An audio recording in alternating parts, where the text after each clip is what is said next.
저는 오늘 본문의 말씀을 통해서 다시 살리는 말씀이란 제목으로 함께 은혜를 나누고자 합니다.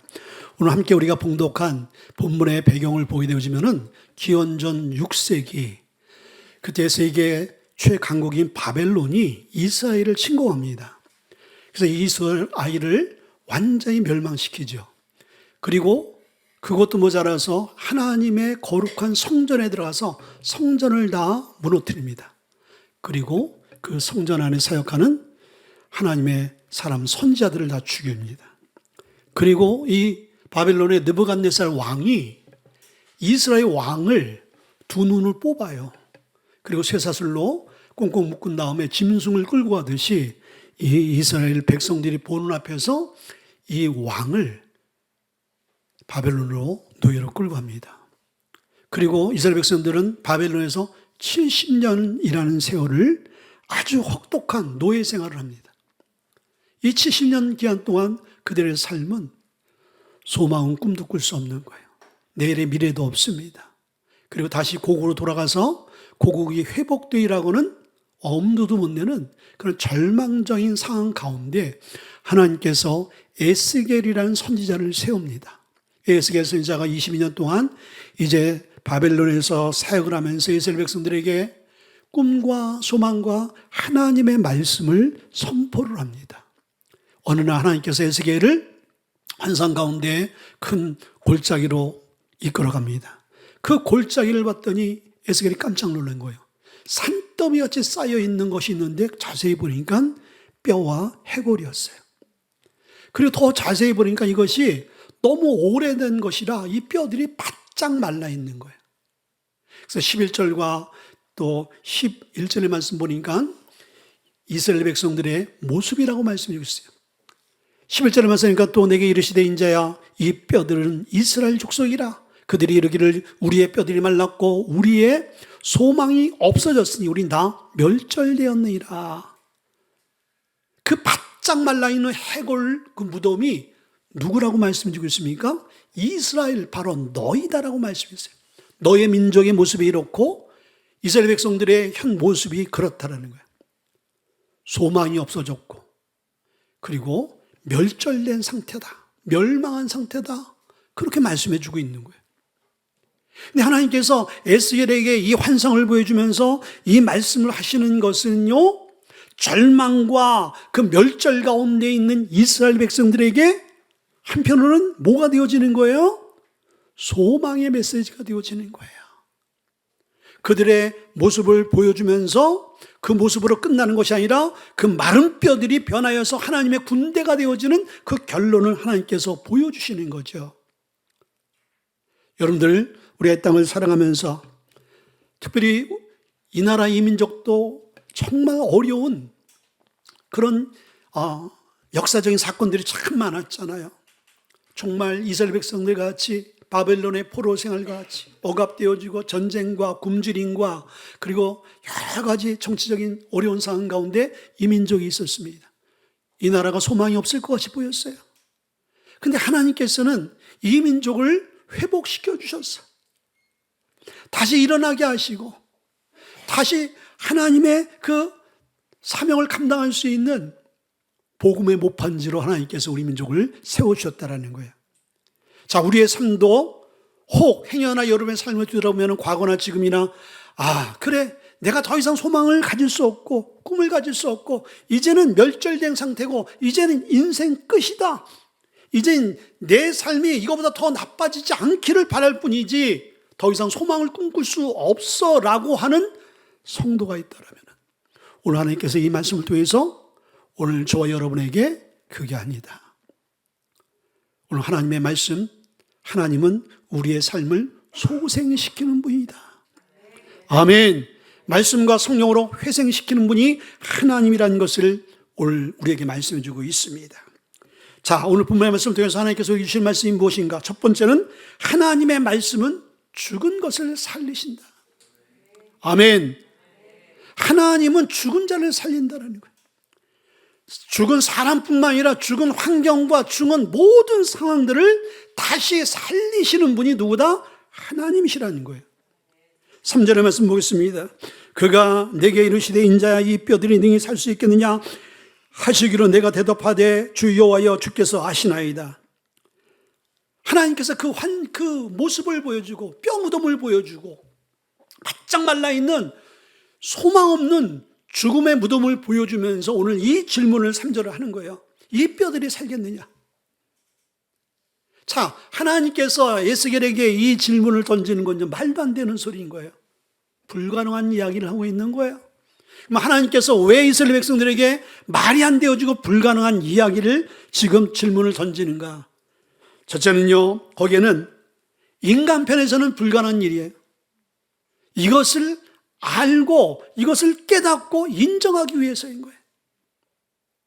바짝 말라있는 그 수많은 뼈들이, 해골들이 어떻게 다시 살아날 수 있겠습니까? 이것은 의학적으로, 과학적으로, 이성적으로, 논리적으로도 이거는 말이 될 수 없는 그런 이야기인 거예요. 근데 하나님께서 그거를 말씀하시는 거예요. 인간 편에 있어서는 이 지금 상황이 바꿔질 수 없습니다. 이 이야기는 하나님께서만이 이것을 하실 수 있는 분이라는 것을 우리가 고백하게 만드는 거예요. 그런데 하나님이 우리의 삶 가운데 왜 하나님이 되셔요? 하나님이 우리의 삶 가운데 하나님이 되실 수밖에 없다라고 우리 고백할 수밖에 없는 게 뭐예요? 우리의 인생을 살아가면서 인생의 절망적인 그 상황을 만났을 때 그 절망 가운데 내가 대단한 존재가 아니구나. 인간이 할 수 있는 과학과 의학과 돈으로 안 되어지는 그 상황들이 많구나라는 것을 알고 깨닫고 그때서야 이거는 내가 할 수 없고 하나님이 하실 수밖에 없습니다라고 고백할 수밖에 없는 사건들을 우리에게 하나님께서 많이 주셔요. 그때서야 우리는 우리의 한계를 인정하는 거예요. 여러분들, 우리는요, 이 질문 앞에 어느 누구도 내가 할 수 있습니다, 가능하죠 라고 얘기할 수 있는 사람은 한 명도 없는 거예요. 그건 하나님만이 아시는 거예요. 그렇죠. 우리 인생에 그런 문제가 얼마나 많습니까? 근데 우리에게는 감사하게 이 절망적인 상황과 절망적인 질문 가운데 답이 있다라는 거예요. 많은 사람이 인생이 어디서 와서 무엇을 하다가 어디로 가는지를 몰라.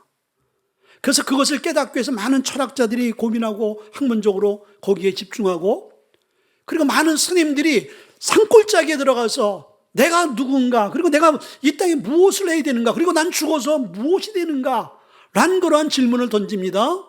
결론은 뭐예요? 인세상은 돌고 도는 거야. 그렇게 얘기하는 거야. 그러나 성경은 분명하게 우리가 어디서 와서 무엇을 하다가 어디로 가는 존재인지에 대해서 말씀해 주고 있어요. 그렇지요.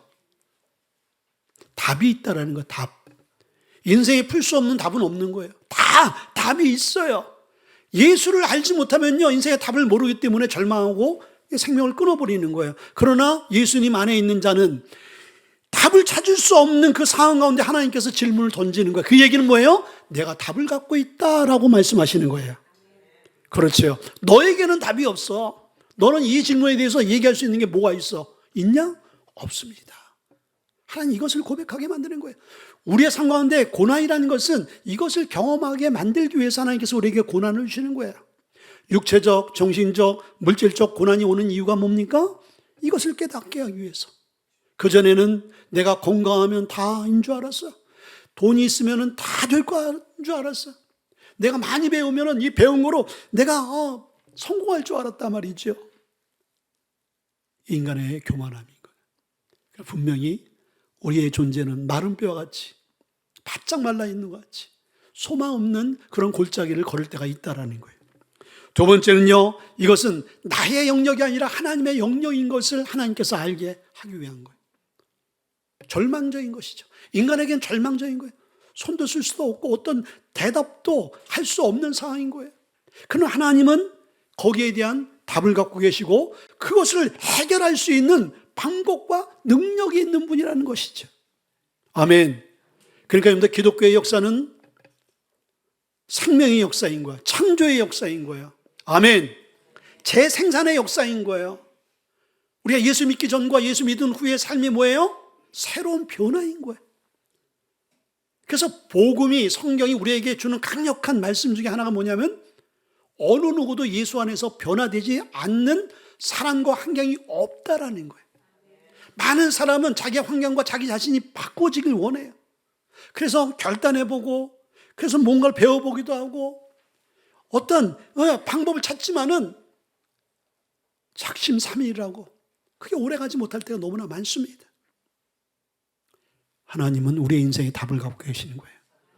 우리로는 할 수 없지만은, 나의 영역이 아니지만은 이게 하나님의 영역으로 넘어가게 되어지면은 하나님이 그때서부터 일하시는 거예요. 여러분들 기도가 왜 여러분들 기도드려요? 내가 할 수 없는 영역을 하나님이 할 수 있도록 토스하는 게 여러분들 기도인 거예요. 아멘. 나는 안 되지만 하나님은 됩니다. 그래서 인간의 마지막이 하나님의 출발점이 되어지는 거예요. 아멘. 근데 우리는 하나님이 없는 사람은 인간의 마지막은 마지막으로 끝나버리는 것이죠. 왜? 답을 찾지 못하기 때문에. 비상구가 없는 것이지. 그러나 예수님이 내가 곧 길이요 진리요 생명이다. 아멘. 길이 있는 거예요. 인생에 막바지 여기가 끝이라고 생각했는데 예수를 만나게 되어지는 그분이 길이네, 그분이 생명이네, 그분이 구원이네.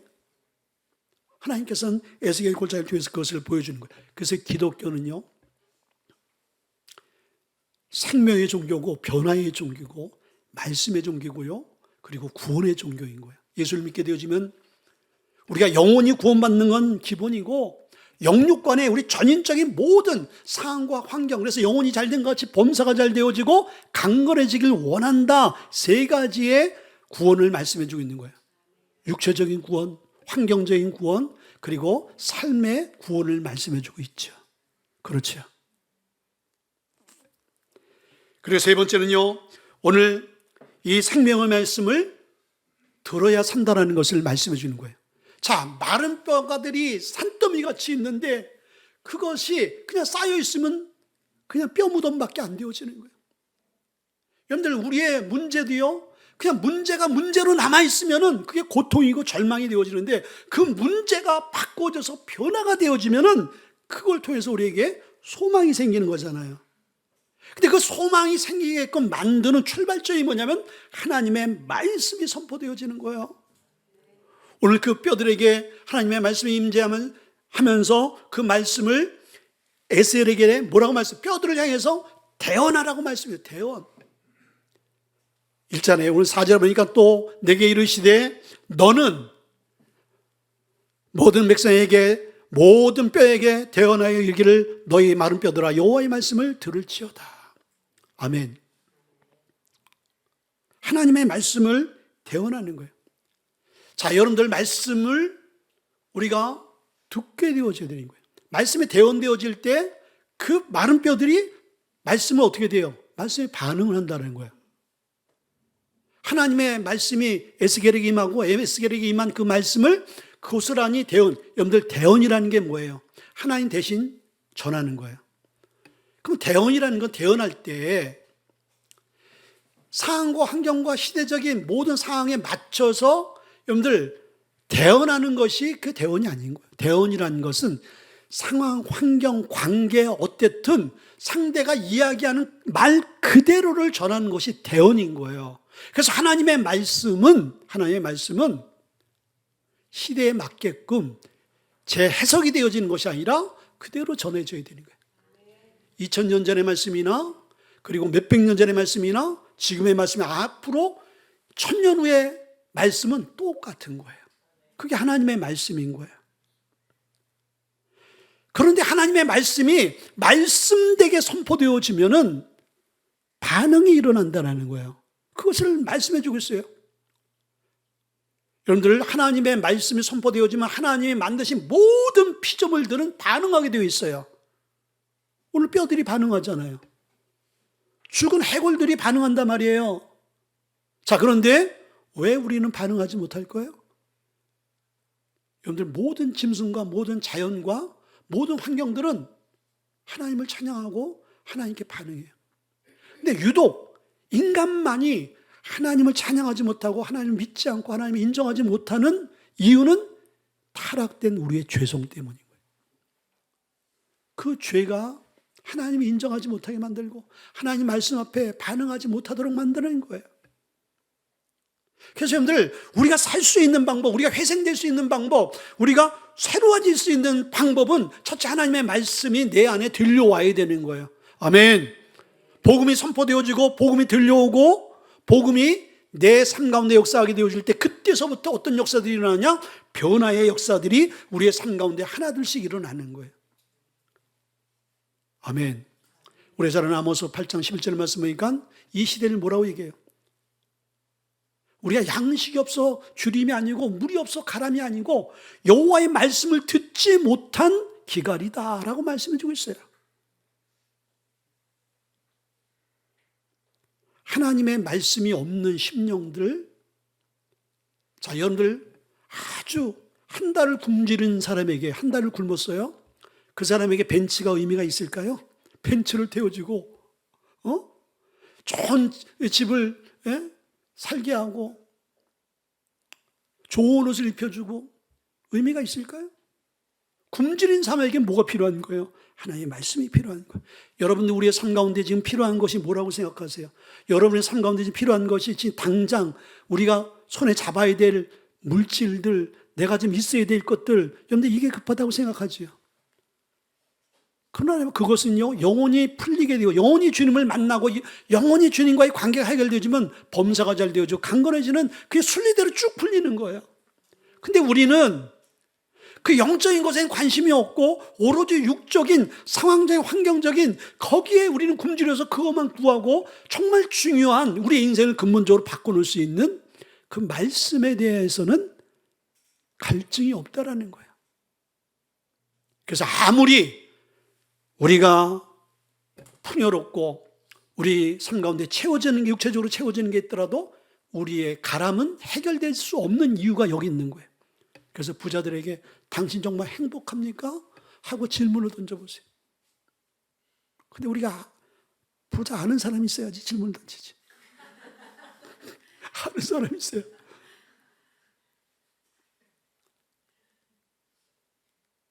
그들의 마음속에는요, 채워지지 않는 게 있다라는 거예요. 그 채워지지 않는 것을 체험받을 수 있는 게 뭐예요? 하나님의 말씀이라는 거예요. 말씀이 우리의 삶 가운데 임하게 되어지면은 하나님의 우리의 삶에 굶주리고 근본적인 문제들을 바짝 말라 소망 없고 그리고 멸절되어진 그 상황과 환경을 그때서부터 하나님께서 움직여 바꿔놓는 거예요. 그래서 말씀 듣는 게 너무 중요한 거예요. 말씀을 들어야 돼, 사는 거예요. 왜? 기독교는 말씀의 종교이기 때문에. 그렇지요. 근데 사단은 하나님의 말씀을 듣지 못하게 만드는 것이죠. 한계를 줬다, 한계로 흘러가게 만드는 거예요. 왜? 말씀이 들려와서 우리의 신비에 딱 심어지게 되어지면 그 말씀은 반드시 생명이 있기 때문에 그 말씀을 움직여서 자라고 자라서 열매 맺게 만든다라는 거예요. 그 사단은 애당초 말씀이 우리의 신비에 심어지지 못하도록 어떻게 되는 거예요?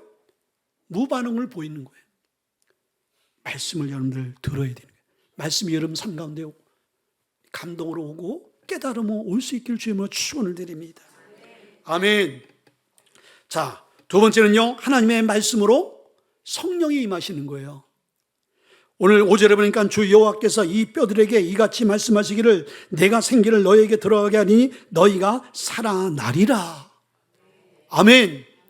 그 뼈들이 살 수 있는 첫 번째 요인은 하나님의 말씀이 들려와야 되고, 두 번째는 그 말씀 이후에 하나님의 생기, 하나님의 영이 들어가야 되는 거예요.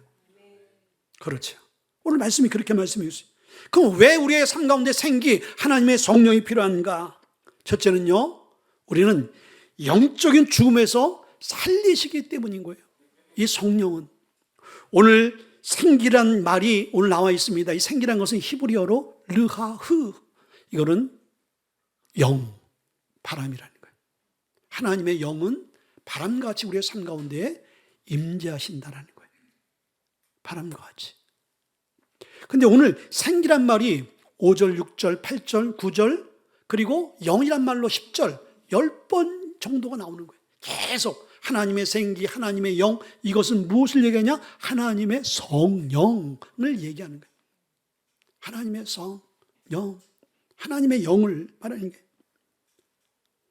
자, 우리 이 시간 여러분들은 눈에 보이지만은 하나님의 영이시기 때문에 눈에 보이지 않는 거예요.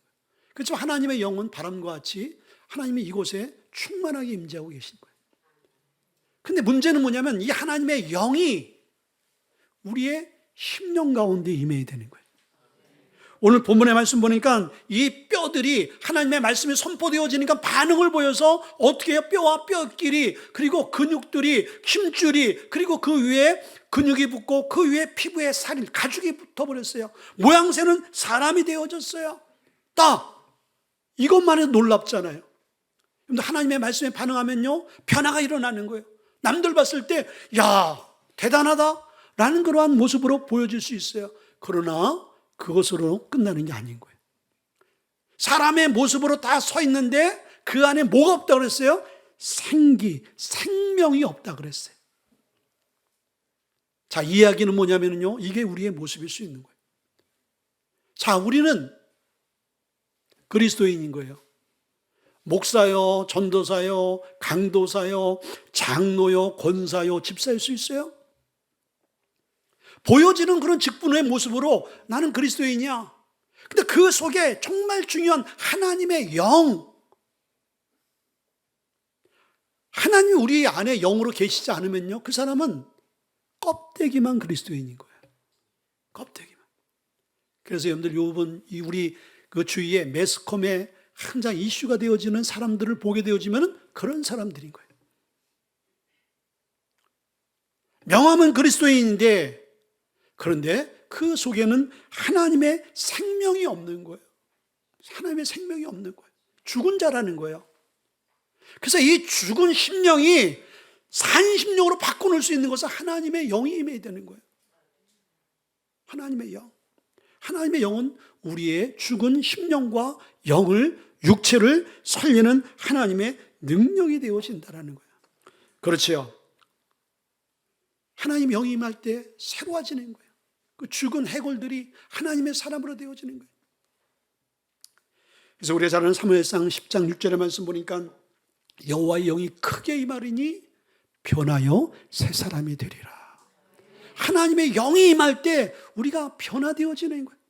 여러분이 아무리 변화되어지고 싶고 결단하고 노력하고 수고해도 우리의 의지는 안 되어지는 거예요. 이게 우리의 죄성의 한계인 거예요. 그러나 우리의 인생을 근본적으로 바꿀 수 있는 것은 물이 변화의 포도주가 된 것 같이 누가 하셔야 되는 거예요? 주님이 하셔야 되는 거예요.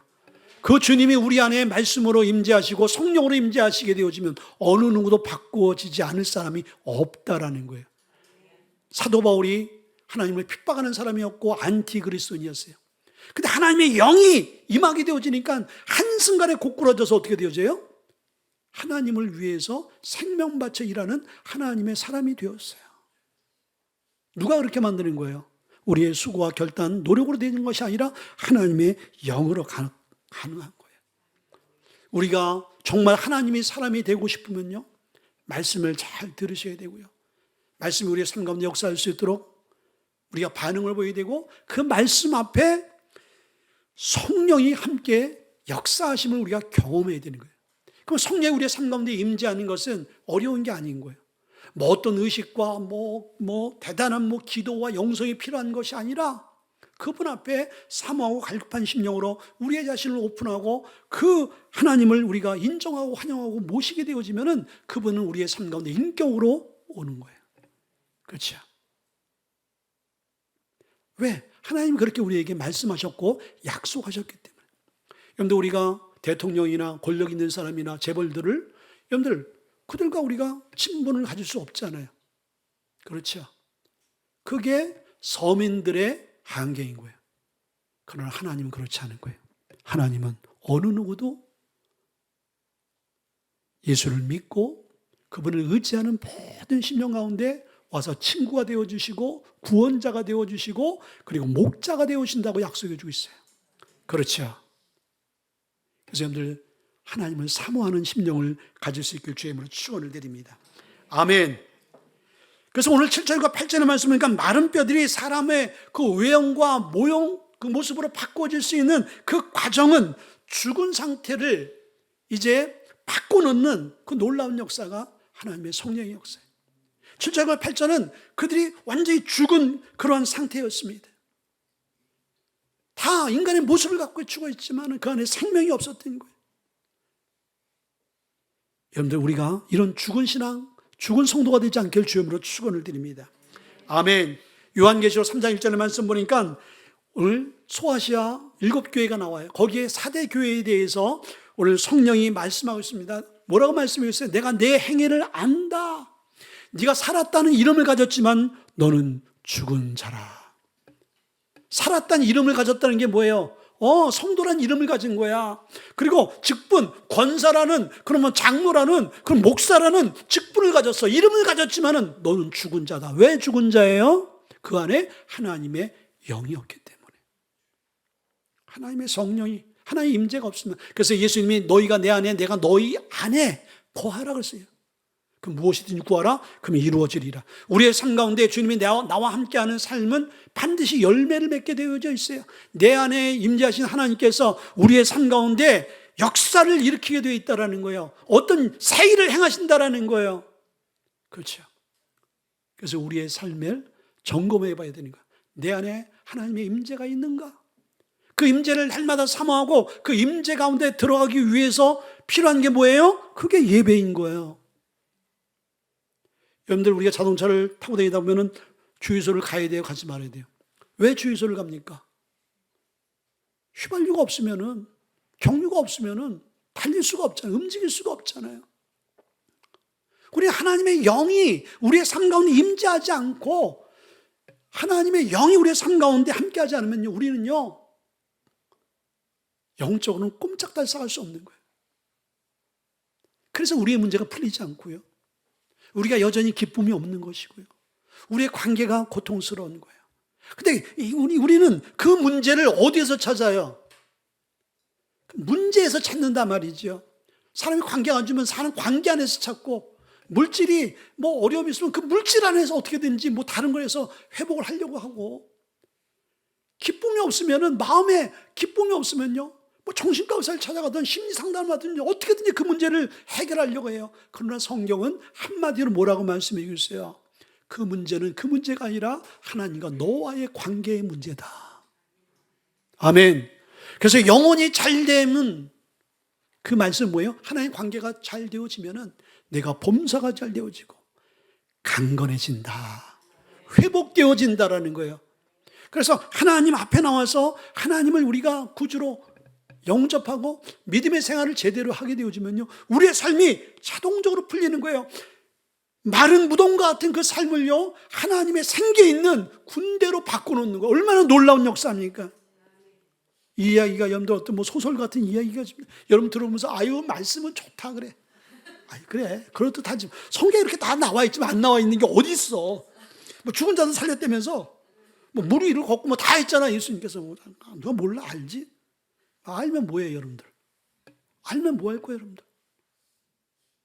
아는 것이 여러분의 삶에 적용이 되어서 여러분의 사실이 되어져야지. 그렇죠?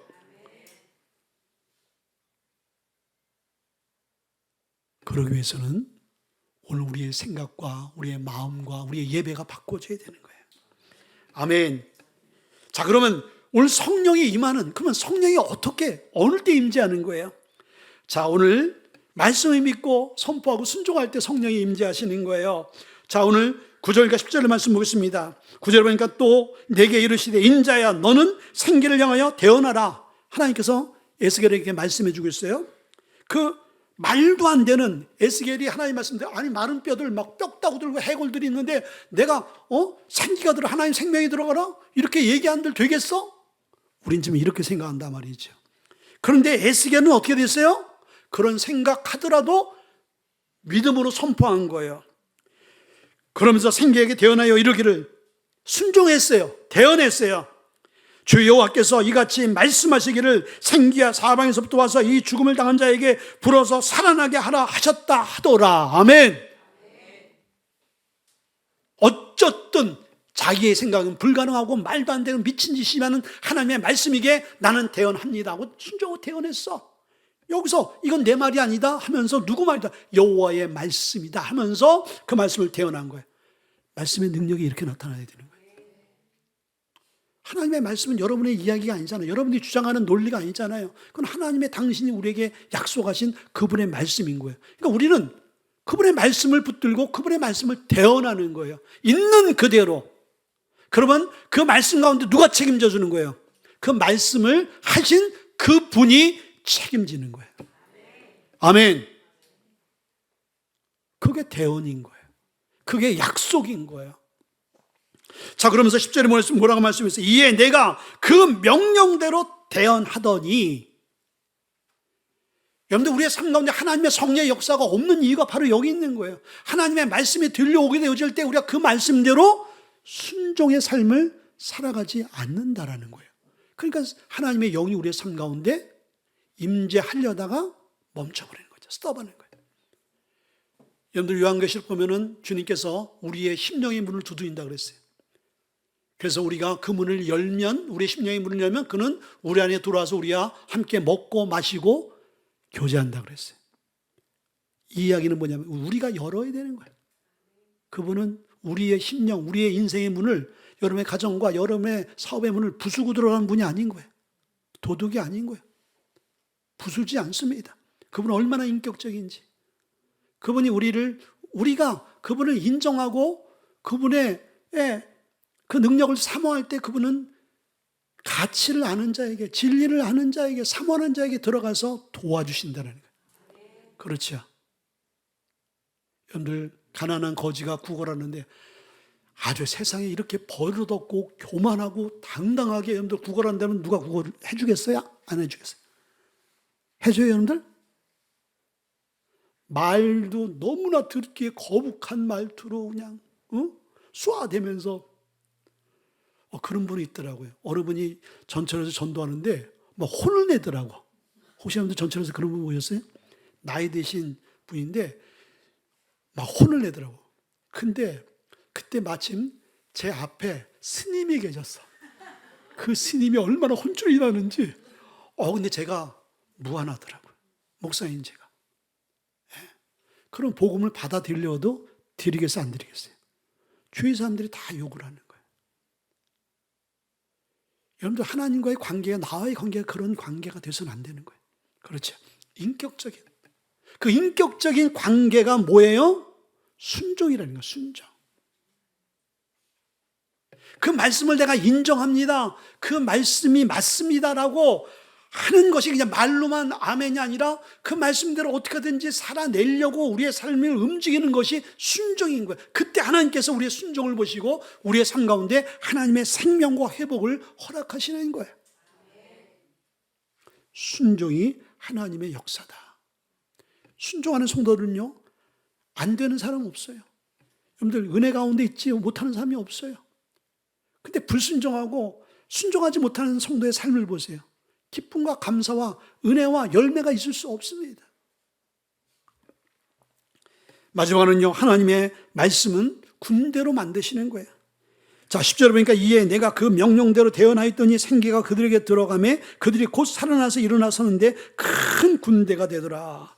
아멘. 하나님의 영이 들어가게 되어지니까 바짝 말라 아무것도 할 수 없는 무용지물이 뭐가 되어지는 거예요? 엄청난 강력한 하나님의 큰 군대가 되어졌다고 했어요. 이거 놀라운 거예요. 하나님의 말씀과 성령이 역사하는 곳에는요, 소망 없는 그 절망적인 환경과 상황이 뭐로 바꿔지는 거예요? 엄청난 하나님의 군대, 하나님의 간증으로 나타나는 거예요. 이렇게 되고 싶지 않습니까? 그래서 우리의 삶 가운데 지금 끝이다, 안 된다, 절망이다, 여러분들 이런 자가 있으면요, 말씀을 바로 봐야 되는 거예요. 절대로 성경은 끝이 아니다. 너에게 소망이 있다. 너 자신에게는 절망인 것이 맞지만은 내가 너와 함께하는 그때는 절망이 아니야. 그때 다시 일어설 수가 있고 다시 회생이 되어지고 다시 소망을 가질 수 있다라는 것이 복음인 거예요. 이것을 에셀에게 보여주는 거예요. 너희가 70년 동안 지금 바벨론에서 온갖 고통과 그 고난과 절망과 소망 없이 살지만은 이게 끝이 아니야. 내가 보여주는 것 반드시 너의 미래는 큰 군대로 회복되어질 것이다. 여러분들 그 역사가 지금 이스라엘에 유대인들의 역사가 성경에 나와 있는 그 하나님의 말씀의 성취의 역사인 거예요. 그 작은 나라 이스라엘이요, 하마스고 중동의 여러 나라들이 지금 이 한 나라를 감당을 못하는 거예요. 감당을 못해요. 왜? 하나님이 함께하기 때문에. 자, 그런데 오늘 7절과 8절의 말씀 보니까 성령이 들어가서 하나님의 군대가 되어지는데 그 전의 모습이 어떻게 됐어요? 이에 내가 명령을 따라 대언하니 대언할 때 소리가 나고 움직이며 이 뼈 저 뼈가 들어맞아 뼈들이 서로 연결되더라. 8절에 보니까 내가 또 보니 그 뼈들에 힘줄이 생기고 살이 오르며 그 위에 가죽이 덮이니라고 말씀해주고 있어요. 성령이 들어가게 되어지니까 역사가 나타나는 거예요. 첫째, 역사가 소리가 났어요. 뼈들이 막 움직이다 보니까 자기 뼈를 찾아가야 될 거 아니에요. 막 섞여 있잖아요. 그 뼈들이 막 이제 그 뼈 무덤 안에서 자기 원래의 몸을 찾아가니까 막 소리가 대단히 막 나겠죠. 성령이 임재하는 성도와 심령은요, 소리가 있어야 되는 거예요. 소리가 나야 되는 거예요. 여러분들, 우리가 말할 수 있는 것, 그리고 여러분들 잔소리하는 것, 우리가 살아있다는 거예요. 그걸 짜증내지 마시고, 저 사람이 살아있구나. 내가 그 소리를 들을 수 있으니까 내가 살아있구나. 죽은 자는 말이 없습니다. 죽은 자는 말이 없는 거예요. 영적으로 죽은 자도요, 말이 없어요.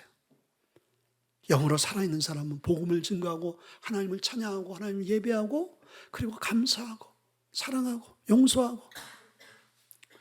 두 번째는요, 움직이기 시작한 거예요. 뼈는 뼈대로, 힘줄은 힘줄대로, 신경은 신경대로, 혈관은 혈관대로, 그리고 근육은 근육대로, 그리고 그 위에 사는 살대로 막 덮이며 움직이는 거예요. 하나님의 성령이 임재하게 되죠. 가만 못 있어요. 움직이는 거예요. 막. 그리고 마지막은요, 서로 연결되어지는 거예요. 다 뼈는 뼈대로 다 연합되어지는 거예요. 뭐예요? 하나님의 성령이 함께하는 사람은요, 연합이 되어지는 거예요. 우리 교회는 말씀과 성령으로 충만한 교회라는 것을 알 수 있는 건 뭐예요? 우리 교회는 교단을 초월한다. 우린 이단만 아니고 신천지나 하나님교회나 그런 이단들 아니고 우린 정통교회 교단이면요, 우린 다 연합이 돼요. 아멘? 우리 선교사님들 보면요, 다 교단이 달라요. 얼마 전에 왔던 분들은 감리교 또 선교사님이잖아요. 예? 또 장로교, 침례교, 성결교. 왜 그렇게 연합할 수가 있어요? 다 우리 그리스도 안에서 하나이기 때문인 거예요. 아멘? 그래서 하나님의 사람이 되어지면요, 연합이 되어지는 거예요. 가정 안에서 남편과 아내가 연합이 되어지고 자식과 부모가 연합이 되어지는 거예요. 교회 안에서 성도와 리더들과 목회자들과 연합이 되어질 수 있는 건 뭐냐요? 하나님의 성령이 한 영이기 때문에 우리에게 한 마음, 한 뜻과 한 비전을 주기 때문인 거예요. 왜? 그분은 한 분이기 때문에. 만약 하나님이 두 분이고 세 분이면요, 다른 소리가 나올 수 있는 거예요. 그러나 하나님은 한 분인 거예요. 한 분의 그 말씀에서 나온 그 말씀을 순종하는 우리 모두는요, 하나일 수밖에 없다. 아멘. 자, 그래서 이렇게 하나님의 역사가 일어나는데 출애굽기서 12장 51절의 말씀 보니까요, 개역 성경에 뭐라고 하냐면 하나님의 군대가 이제 애굽에서 출애굽에 나오는 거예요. 여러분들, 하나님이 이스라엘 백성들을 출애굽시켜 나오는데 이스라엘 백성들을 하나님의 군대라고 표현해 주세요. 그게 왜 군대예요? 이스라엘 백성들은 400년 동안 종살이로 아주 그냥 뼈가 굳어 있는 사람들이야. 아주 뼛속 깊이 그들은 아주 그냥 종살이로 살아가는, 그리고 오합지졸에 한 번도 훈련해보지 못한 그런 사람들이었다는 거예요. 근데 하나님이 그 백성들을 구원하고 그 백성들을 구원하기 위해서 그들과 함께 할 때 하나님의 임재가 임하니까 그때서부터 어떤 역사가 일어났어요? 하나님의 군대가 되어진 거야. 그리고 그 오합지졸 한 번도 전쟁을 경험해보지 못하고 전략과 무기가 없는 이스라엘 백성들이 광야 출애굽해 나가면서 엄청난 대군과 그 병사들과 무기들을 만나는데 한 번도 패하지 않을 수 있었던 것은 뭐예요? 하나님이 함께 하시니까. 하나님이. 여러분 인생 가운데 우리가 실패하지 않고 우리가 패하지 않는 방법이 어디에 있어요? 하나님이 함께 하시면 되는 거예요. 그동안 우리가 실패하고 패배했을지라도 지금부터라도 하나님이 나의 하나님이 되어주시고 하나님 내 삶을 이끌어주시고 낮에는 구름기둥 밤에는 불기둥 하나님이 인도하시게 되어지면 어떻게 돼요? 우리는 어느 누구도 감당할 수 없는 하나님의 사람이 되어져요. 그래서 하나님께서 그 본인은 약하다고 나는 할 수 없다라고 하는 하나님의 백성들에게 뭐라고 말씀해 주세요? 강하고 담대하라. 두려워하지 말아라. 왜 그렇습니까? 하나님이 함께 하시니까 그때서부터 더 이상 두려워할 존재 그리고 무서워할 존재 아니라는 거예요. 아멘. 우리가 그런 성도요 그런 하나님의 약속을 받은 우리라는 거예요. 오늘 이 말씀을 통해서 저와 여러분 삶 가운데 하나님이 함께 하심으로 말미암아 그 변화가 일어나길 주님으로 축원드립니다. 우리 한번 기도하겠습니다.